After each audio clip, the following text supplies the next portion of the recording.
Okay, let's jump right into this explainer. We're looking at what has to be one of the most wild, frankly startling transformations in all of human history. Picture this. It's a freezing cold December in 1599. A couple hundred London merchants are packed into a dingy building, basically just asking Queen Elizabeth for a simple trade monopoly. That tiny, totally mundane business venture, that was the birth of the East India Company. Now, when we look at history, we're totally used to seeing empires built by, massive imperial armies, legendary generals, sweeping royal decrees. But the story we're unpacking today, it is completely different. It's the story of a merchant who literally became a king. It's the definitive historical blueprint of how a private company, an entity driven solely by shareholders and dividends, somehow managed to steal an entire subcontinent.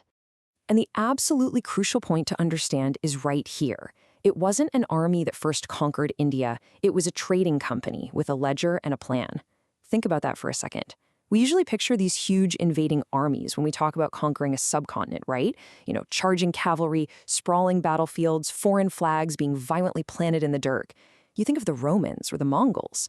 But the reality of this conquest was vastly different. And honestly, it's kind of a lot more unsettling. It wasn't a nation-state that kicked off this massive shift. It was a business. A business armed not with swords and cannons at first, but with something way more calculated. They brought corporate governance, accountants, and profit motives to this land of incredible wealth.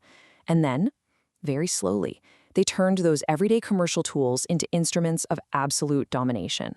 So let's get into part one, a company, not an army, the unexpected conquerors.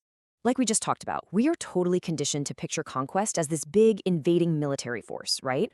Guys with swords relying on sheer physical dominance. It's loud, it's highly visible, and it is immediate. But the reality of the East India Company, completely different. Their absolute most dangerous weapon wasn't a sword. It was just a simple corporate ledger and a highly strategic business plan. They didn't show up looking to plant a flag. They showed up looking to balance a spreadsheet. The decisions that would eventually topple centuries-old empires weren't being made in war tents by grizzled generals. Nope, they were made in a small boardroom in London by company directors who were just tracking profit margins.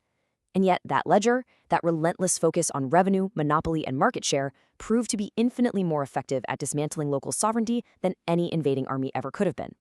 It completely flips our understanding of how a nation can be overtaken, basically trading physical siege engines for total economic strangulation. Which brings us to part two. From spices to a plan, the creeping escalation. Well, it all started simply enough. In that initial phase, they were literally just spice traders, just merchants sailing the oceans to buy pepper, nutmeg, and cloves for cheap, and then selling them for a huge markup back in Europe.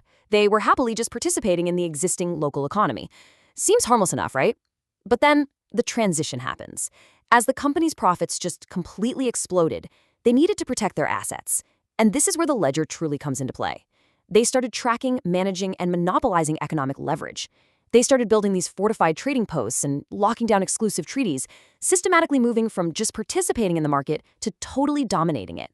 And finally, we hit the escalation phase.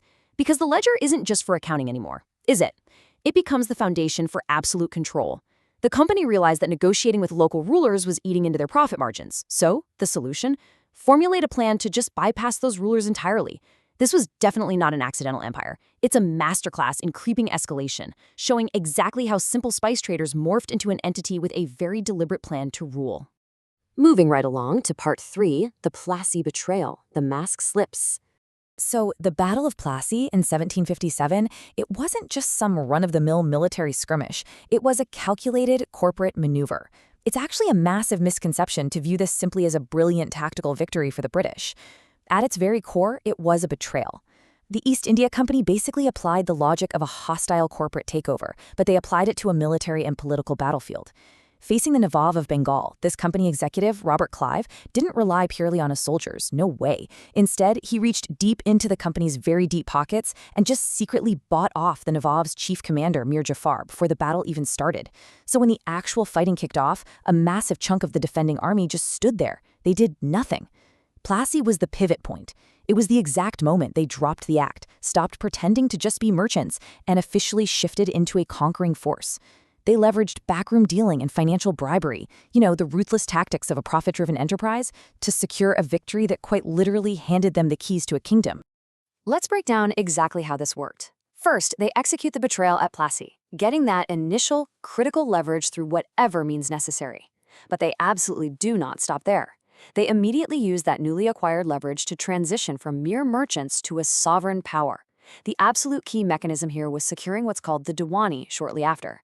This was the official right to collect taxes and revenues in Bengal. Now just think about what that means for a corporation for a second. You suddenly stop paying taxes to trade in a country, and you start collecting the taxes from millions of citizens to fund your own business operations and your own corporate army. This single massive economic shift was the direct catalyst that allowed them to ultimately steal a subcontinent. All that staggering wealth they extracted from collecting local taxes, they used it to buy Indian goods, effectively getting them for $0, and then exported them for pure profit. It is exactly the mechanics of a corporate buyout, but applied to millions of people and vast wealthy territories. And that brings us to part 4. Trade becomes total control, the ledger's final tally. The astonishing reality of this whole explainer boils down to this. Simple spice traders evolved into the rulers of an entire subcontinent. A trading company, driven entirely by profit margins, shareholders, and quarterly returns, somehow managed to become the absolute king. Just to put this into perspective, at its height, this private corporation commanded an army of over 250,000 soldiers. That was twice the size of the official British army at the time, 2 times. They didn't just casually influence the local government, they completely replaced it. And this happened because commercial enterprise was just allowed to escalate unchecked, supported by really ruthless calculated planning and a total lack of accountability to the people they were actually ruling over. When a company's only mandate is maximizing shareholder value, and it suddenly possesses the military might to enforce its will, well, the boundaries between commerce and conquest completely vanish. This is the ultimate, undeniable historical example of exactly how trade became total control. The ledger conquered what traditional armies simply could not. So that leaves us with a pretty provocative question. If a trading company with a ledger could literally steal an entire subcontinent, what does this tell us about the nature of corporate power today? Where exactly is the line between massive corporate influence and actual state control? Now sure, the East India Company is history, and its era of corporate armies might be long gone, but the blueprint they created for turning capital and leverage into absolute power, that is something that should keep us all thinking. We've seen exactly what happens when the relentless pursuit of profit intersects with the actual machinery of a nation. Thanks so much for joining me on this deep dive into the ledger, and I really hope this explainer changes how you view the intersection of history, business, and power.